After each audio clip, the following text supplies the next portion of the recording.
Во името на Отца и Сина и Светиот Дух. Амин.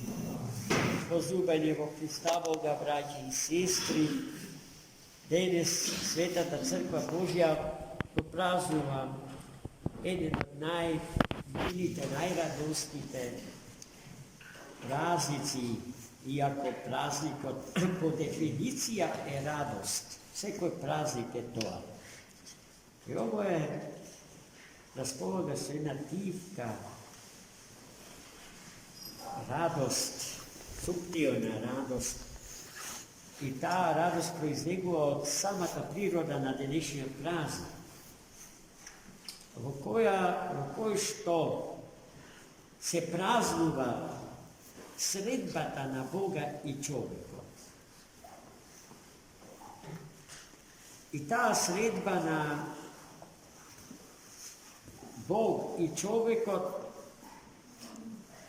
се случило на денешен ден во соборниот Ерусалимски храм, во кого што Пресветата Мајка Божја Марија влезе заедно со својот Божествен Син Иисус Христос во 40-тиот ден од после неговото раѓање во Витлеем. Според древниот јудејски обичај, еврејски обичај, првородените деца му се посветувале на Бога. Таа традиција треба да ја чуваме и ние. Првите деца се децата што треба на Бога да му ги дадеме. Се што е првина, се што е прво е некако најдостојно да му биде принесено на дарителот на новиот живот, на новата личност. И за таа цел се принесувале жртви, 2 грлици и 2 гулапчи. Но смислата од доаѓањето на молитва во храмот во 40-тиот ден од после раѓањето е да се каже: Господи, ова дете ти нас ни го даде, и тоа е пред се Твое, а потоа наш. А мајката доаѓа за да ја биде прочитана молитвата на 40-тиот ден, а тоа е денот кога нејзиниот организам престанува да крвотечи зарад раѓање. Богородица мајка и нејзиниот Син, нашиот Бог и Спасител, не ја има ниту првата, ниту втората причина, зашто Христос е самиот Бог, а Богородица мајка надприродно го роди, без да ја распечати својата мајчинска утроба и без да ја изгуби со самото тоа својата девственост и чистота. Но и Богородица мајка и Христос го прифатија тој обичај, запишан во Мојсеевиот закон, од Бога даден, повторно, за да се исполни секое словце од закон, бидејќи Христос јасно ни даде до знаење: не доаѓам за да го укинам законот, туку за да го исполнам. Чреден свештеник во Ерусалимскиот храм, дежурен свештеник, бил првосвештеникот Захари, таткото на светиот Јован, пророк, претеча и крстител Христов. Та тој бил најповикан и да ја прочита молитвата за 40-тиот ден од раѓањето i da go vnese malečkiот Hristos vo svetиот храм. Sve to vam je poznato, бидејќи тој прекрасен обичај, читањето на молитвата за 40-тиот ден од раѓањето, Светата Црква Божја го практикува до ден денешен. И на сите нас таа молитва е прочитана, и на сите наши деца крстени со вода и дух, и оние деца кои што се подготвуваат да бидат крстени. Но светиот старец Захари не го прими малечкиот Христос и не ја прочита молитвата над него. Туку еден друг старец, Симеон,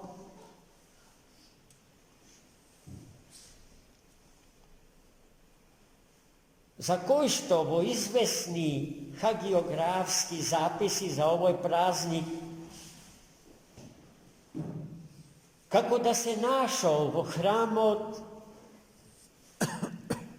без никаква посебна причина, така, просто се нашол. И светата пророчица Ана, ќерката Фануилова. Но ниту старецот Симеон, ниту пророчицата Ана се нашле туку така случајно во храмот. Дека нашата теза е точна, не увери и денес читаното Свето Евангелие, кој што е одговор на таа дилема, дали Свети Симеон бил случајно присутен во храм. Најпрво, светата пророчица Ана, која што пророкувала гласно за божествената природа на младенецот од Назарет. Таа веќе имала повеќе од 80 години и за сето тоа време не се двоила од храмот. Деноноќно му служела и го славила Господа и пророкувала за Месија, за Спасителот на светов, кого што со своите собствени очи го видела на денешен ден. Била во брак, бракот и траел кратко, само 7 години. Од младоста своја моминска, 7 години во брак и потоа цел еден живот Богу посветен во служење на Господа во и околу светиот храм во Ерусалим. А старецот Симеон е исто така, и дури уште помалку резултат на некаква случајност. Денеска Светото Евангелие накратко не соочи со фактот дека тој ја живеел својата длабока старост, преку 160 години, и не можел да умре.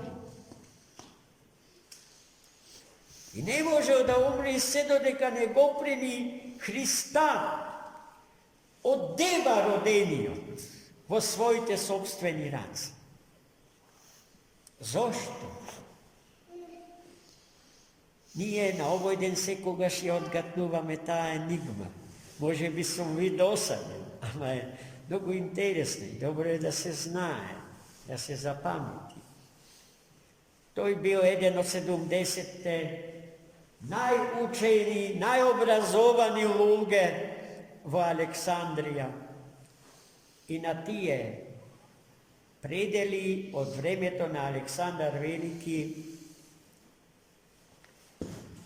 до создавањето на првата црква Христова во Ерусалим, интелектуално најиздигнати простори на планетава Земја.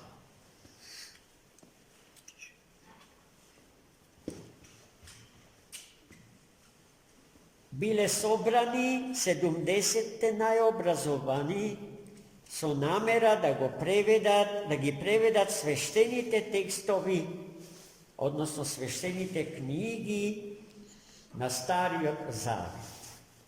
Od evrejski na grčki jazik, ki ni dijalekt. Na svetиот Симеон Богопримец му се паднала книгата на светиот пророк Исај. Но сите пророчки книги се месијански конотирани. Па и книгата на свети пророк Исај. Со тоа што пророкот Исај во детали го објаснувал начинот на кој што ќе се роди Месија во Витлеем.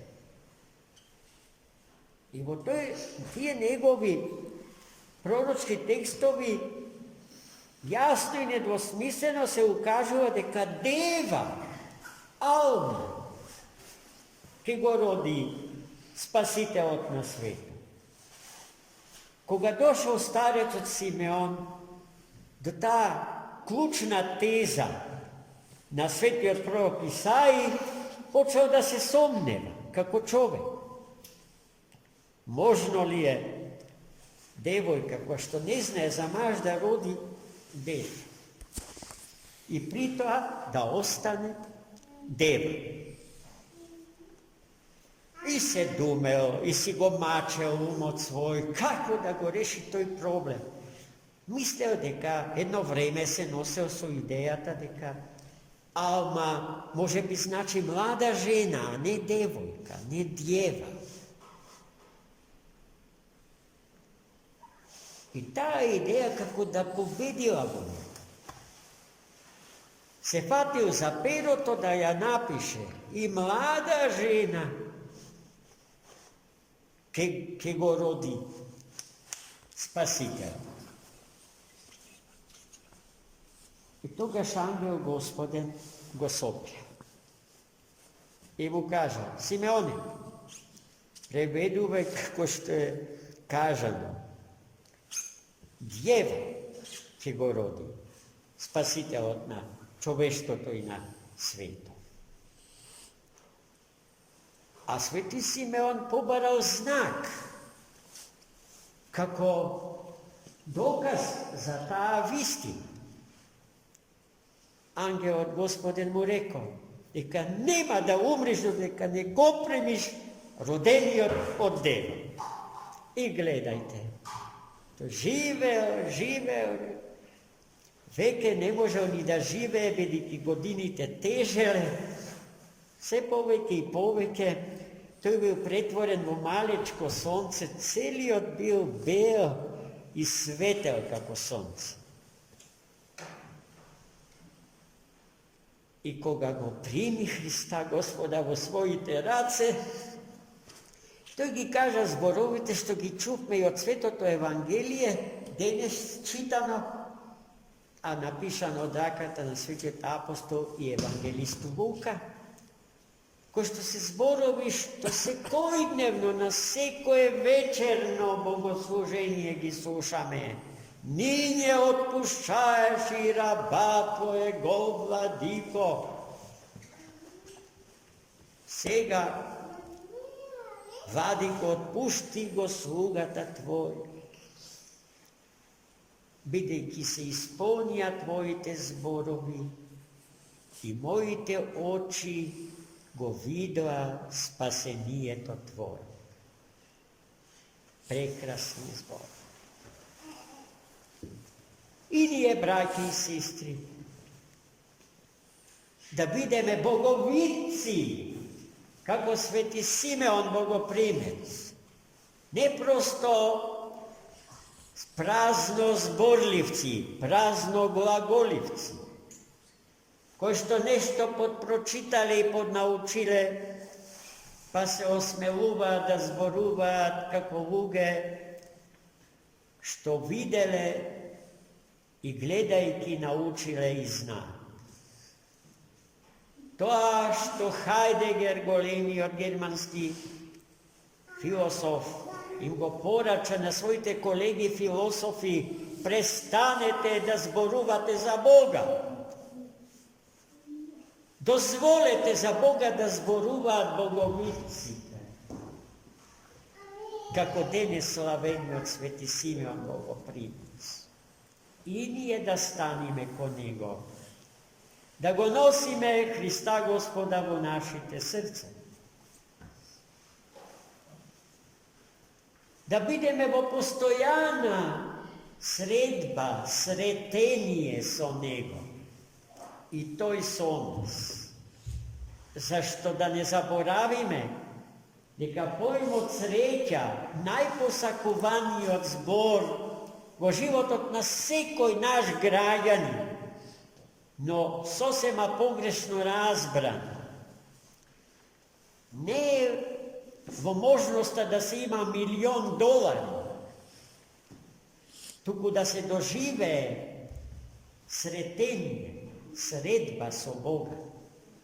Среќа произлегува од старословенскиот збор сретение, да се сретниме со Бога. И едни со други во Бога, прегрнати ко браќа и сестри во Христа Господа, а Христос да биде врзното ткиво меѓу нас. Тој што не прави едно, тој што ја гради слогата, единството, разбирањето и умножувањето на љубовта и взаимната доверба. Тоа е Христос, носителот на секоја вистинска среќа во животот на секој човек. После овој настан, Ирод распаметен од веста дека се родил новиот крал на Јудеја, го почна својот стравичен, монструозен пир. Колењето на витлеемските деца. 14.000 дечиња витлеемски се заклани, во надеж дека меѓу нив ке се најде и малечкиот Исус од Назарет. Но пред да се случи тоа, а веднаш откако излегоа од светиот храм, светиот ангел ги извести за таа опасност и светото семејство ја напушти Јудеја и се насели во Египет, во градот Каиро, денешниот главен град на таа земја. И се друго ни е јасно, бидејќи повеста за малечкиот Исус и светото семејство ја разгледавме во деновите кога го славевме Божич. Тие повтор се вратија назад откако опасноста и заканата дека Христос ќе биде убиен помина. Така, мили мои, и ние да му бидиме верни и доследни на Христа Господа, и ние напати патуваме до нашето Каиро, за да не бидеме жртва на геноцидни типови со тоталитарни умови и од нив произведените тоталитарни идеологии и философии. А нив ги има секогаш, на секој чекор од историскиот тек на времето. Господ да ни чува, да ни даде мудрост, да го изодиме патот што води допред портите на светиот Есхатон. А на тие порти ке не пречека не Захарije пророк, не старецот Симеон, туку самиот Христос, на кого що і двайця тому служать. Амінь. За много Богу.